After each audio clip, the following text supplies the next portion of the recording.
If you've ever met a Mexican by late October, then you know about Pan de Muerto, bread of the dead. When we don't get to eat it by October 20th-ish, we get la garrotera, which is kind of like a nervous breakdown. With Dia de los Muertos just being around the corner, I couldn't let you continue with your life without showing you why it is the best bread you can try this fall season. To be honest, I could eat it every day. Shh. Please don't tell my nutritionist. Truth be told, I decided to do this video after watching a bunch of posts by my friends who live in Mexico about the Pan de Muertos that they were about to eat. Yes, this video is made out of jealousy. I want panecito.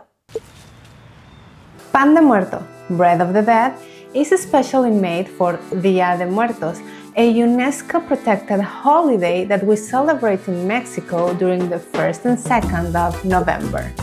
Does this ring a bell? You might know about this celebration from Disney's Coco. I would sing the theme song, but copyright infringement scares the hell out of me.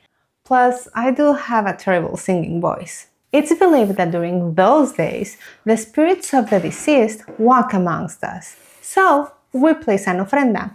Imagine a small shrine with pictures of the deceased, amazing cempasúchil flowers, and food. Of course, we would come back to eat.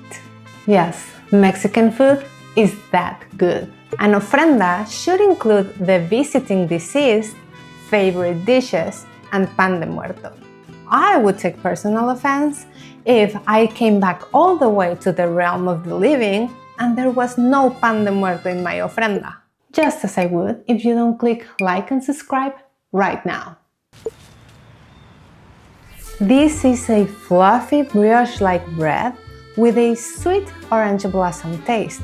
Are you craving it now? I don't blame you. It is so spongy and, when done right, kind of melts in your mouth. Now, what do you think about its shape? Would you be surprised if I told you that there's meaning behind how it's designed? Well, there is. This circle symbolizes the cycle of life. These strips, well, it depends.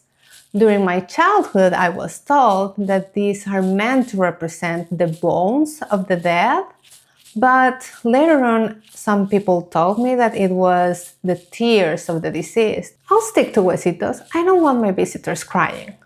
And this small ball symbolizes a cranium. Another thing that has meaning, and it's my favorite, is the orange blossom smell. The best breads I've had even put orange zest in the dough. It is intentionally fragrant to attract the spirits of the dead.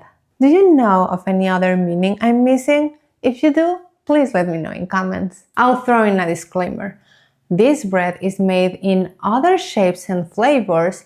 It all depends on the region of Mexico that you are visiting. So I guess this means that we have to take a gastronomic tour next October.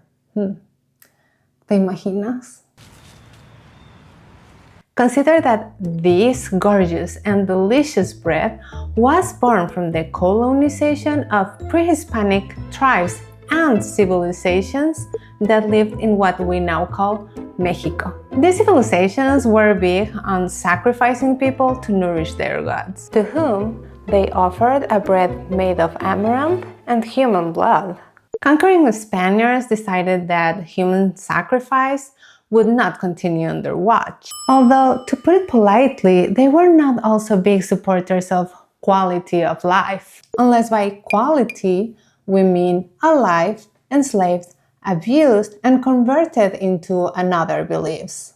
I would say another type of sacrifice was happening there. This meant human sacrifice were frowned upon.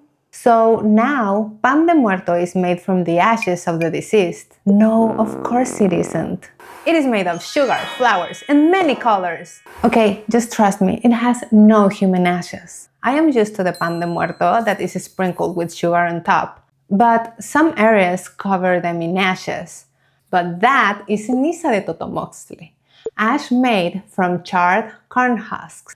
Again, no human ashes. Overall, Pan de Muerto is remembrance through celebration. I love it. As soon as I smell this combination of fresh bread, butter, and orange blossom, I am transported to the ofrendas that my grandmothers would place in their houses.